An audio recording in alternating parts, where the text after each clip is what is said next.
గోపాల సాముద్రిక శాస్త్రంలో అరచేతిలో జీవిత రహస్యాలు తెలుసుకునే క్రమంలో జీవితరేఖ ప్రధానంగా మన ఆరోగ్యము, ఆయుర్దాయము, జీవన విధానము, జీవన శైలిని గురించి తెలియజేస్తుంది కనుక ఈ జీవితరేఖ కొంతమంది చేతుల్లో ఈ ప్రారంభం నుంచి చివరి వరకు ఏదో ఒక వయసున, అంటే ఇలాగ నేను పూర్తిగా మీకు అవగాహన కోసం పూర్తిగా ఈ 0 to 100 years చూపిస్తున్నాను. అయితే మొత్తం అంతా ఇలా ఉండాలని లేదు.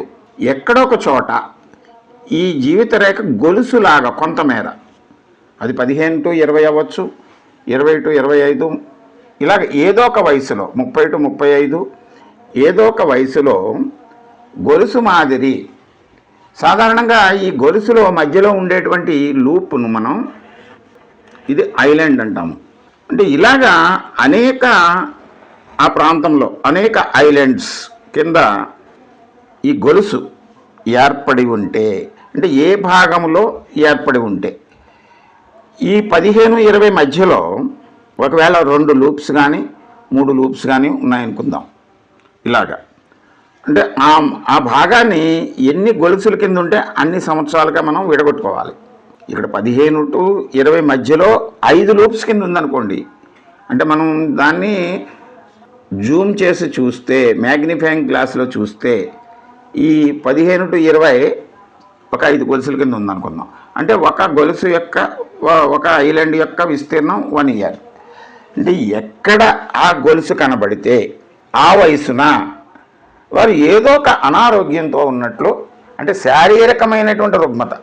ఇక్కడ మిగిలినటువంటి రేఖలను మనం పరిశీలించినప్పుడు శిరోరేఖ స్పష్టంగా ఉండి, హృదయరేఖ కూడా స్పష్టంగా ఉండి, అదృష్ట రేఖ కూడా దృఢంగా ఎక్కడ తెగులు లేకుండా ఉన్నప్పుడు ఒక్క జీవిత రేఖ మీదే ఈ రకమైనటువంటి ఈ గొలుసు మాదిరి ఐలాండ్స్ కింద ఏర్పడి ఉంటే, అంటే ఒకవేళ ఇవి 100 లూప్స్ ఉండి 100 లూప్స్ మనం 1 yearకి చూసుకుంటూ వస్తే ఎక్కడ ఈ లూప్ కనపడుతుందో, ఐలాండ్ కనపడుతుందో ఆ వయసున ఎన్ని సంవత్సరాలు ఉంటే అన్ని సంవత్సరాలు వారు ఏదో ఒకటి శారీరక రుగ్మత ఉన్నట్లు ఫీల్ అవుతూ ఉంటారు.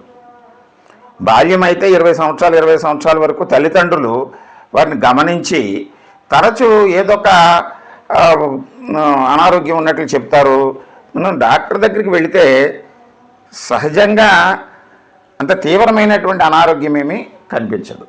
కానీ ఏదో ఒక రుగ్మత ఎక్కడ కాళ్ళల్లో కానీ, కండరాల్లో కానీ, కళ్ళల్లో కానీ, ఈ వినికిడిలో కానీ, గొంతులో కానీ ఏదో ఒక సమస్య ఉన్నట్లు అక్కడ వారు ఫీల్ అవుతూ ఉంటారు. అటువంటి సందర్భంలో వారిని దృష్టిని మళ్లించి ఆ వయసులో ఎక్కడుంటే అక్కడ, అయితే ఇటువంటి సందర్భంలో ఆటంకాలు కూడా ఎదురవడానికి అవకాశం ఉంటుంది.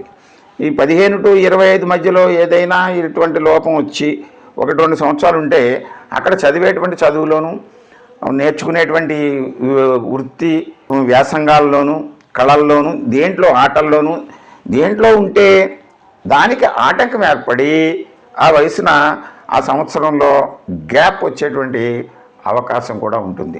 దానికి కారణం ఏమిటి?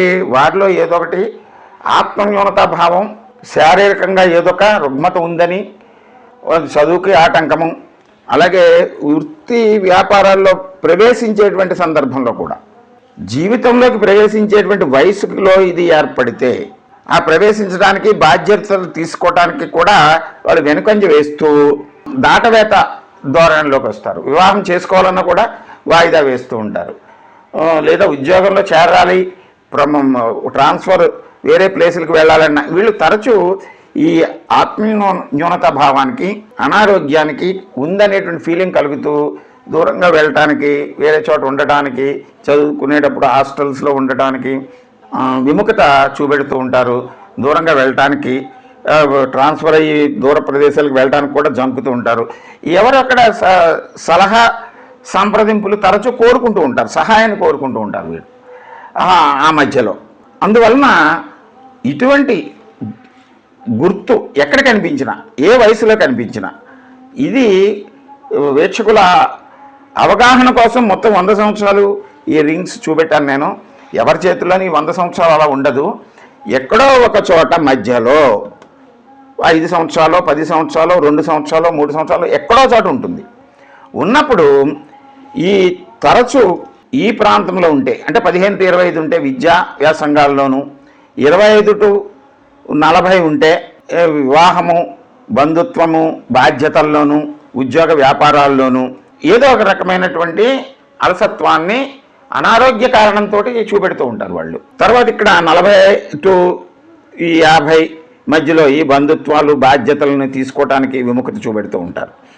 50 to 60 ఇక్కడ దూర ప్రాంతానికి వెళ్ళటానికి, లేకపోతే ప్రమోషన్లు, ట్రాన్స్ఫర్స్ వీటిని కూడా వదిలివేస్తూ వాటిని విముఖత చూపెడుతూ ఉంటారు. 60 to 70 అయితే తరచూ ఎవరొకళ్ళు వృద్ధాప్యం వస్తుంది కనుక అక్కడ పిల్లలు లేకపోతే బంధువులు ఇతరుల మీద ఆధారపడటానికి ఎక్కువ ప్రతి నిమిషం కూడా వారిని కనిపెట్టుకుని ఉండాలనేటువంటి భావనలో ఉంటారు. ఇంకా ఈ పైకి వచ్చే కొలది కూడా ఇదే భావన వారు వ్యక్తం చేస్తూ ఉంటారు, ఆందోళనకు గురవుతుంటారు, నాకేదో అయిపోతుందని. అంచేత ఇది వెళ్ళే కొలది కూడా పెరుగుతూ ఉంటుంది. ఇటువంటి సందర్భాలలో ఇటువంటి రేఖ కలిగినటువంటి వ్యక్తులను మనం జాగ్రత్తగా ఆప్యాయత అనురాగాలతోటి వారిని దగ్గరగా వాళ్ళని ఎప్పుడూ ఏదో రకమైనటువంటి సంతోషంగా ఉండే విధంగా మనం వారిని ప్రోత్సహిస్తూ, ఇక్కడ 30 దాటిన తర్వాత ఎవరికి వాళ్ళ స్వీయ అనుభవాలని దృష్టిలో పెట్టుకుని మన సాధన ద్వారా దేనికైనా సరే ఇక్కడ తరచూ వైద్యము, మెడిసిన్స్ ఇతరుల మీద ఆధారపడకుండా మనంతట మనం దాని నుంచి బయటపడటానికి చక్కని ఏదో ఒక విద్యను, వ్యాసంగాన్ని, ఆలోచనని, వ్యాపకాన్ని పెట్టుకుని ప్రశాంతమైనటువంటి జీవితాన్ని గడపడానికి, ఆధ్యాత్మిక భావాలు పెంపొందించుకోవడానికి వెళ్ళే కొలది అంటే 60, 70, 80 వచ్చినప్పుడు ఆధ్యాత్మిక భావాలు అంటే అక్కడికి వచ్చిన తర్వాత ఈ గొలుసు ఉంది కదా, నేను 75 వచ్చిన తర్వాత అప్పుడు ఆధ్యాత్మిక భావం పెంపొందించుకుంటానని నెగ్లెక్ట్ చేయకుండా ఏ వయసులో దాన్ని మనం గమనించినా సరే, ఇప్పుడు 40లో ఉన్నటువంటి వాళ్ళు 60 తర్వాతకి గొలుసు ఉందన్నప్పుడు గమనించుకున్నప్పుడు అక్కడికి వచ్చిన తర్వాత నేను సాధన చేస్తానని కాకుండా ఇప్పటి నుంచి కూడా సాధన చేస్తూ మనం ఆనందంగా ఆరోగ్యంగా ఉండటానికి ప్రయత్నం చేస్తే ప్రకృతి ఇతర గ్రహ యొక్క భావాలు మనలో ఉండేటువంటి తత్వము మార్చుకోవటానికి, స్వభావాన్ని మార్చుకోవటానికి, మనలో ఉండే గుణాలని మార్చుకుని సత్వగుణ ప్రధానమైనటువంటి అంశాల వైపు అటువంటి భావాలు వ్యక్తీకరించేటువంటి వ్యక్తులతోటి సాంగత్యము, సత్సాంగత్యము మనం పెంపొందించుకుంటే ఈ రుగ్మతల నుంచి మనం శారీరకమైనటువంటి రుగ్మతల నుంచి ఉపశాంతి పొందడానికి ఇది శరీరానికి మాత్రమే వచ్చింది సుమా, మన మనస్సుకి కానీ మన యోగానికి కానీ మన బుద్ధికి కానీ లేదు ఇది.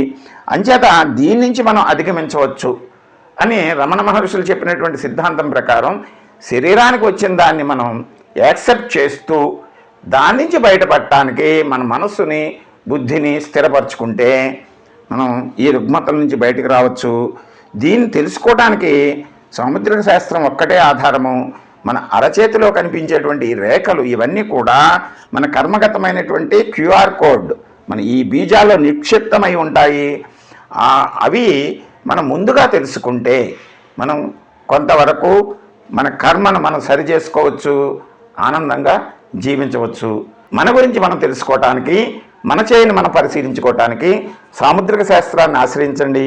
గోపాల సాముద్రిక శాస్త్రాన్ని అధ్యయనం చేయండి, మిమ్మల్ని మీరు తెలుసుకోండి.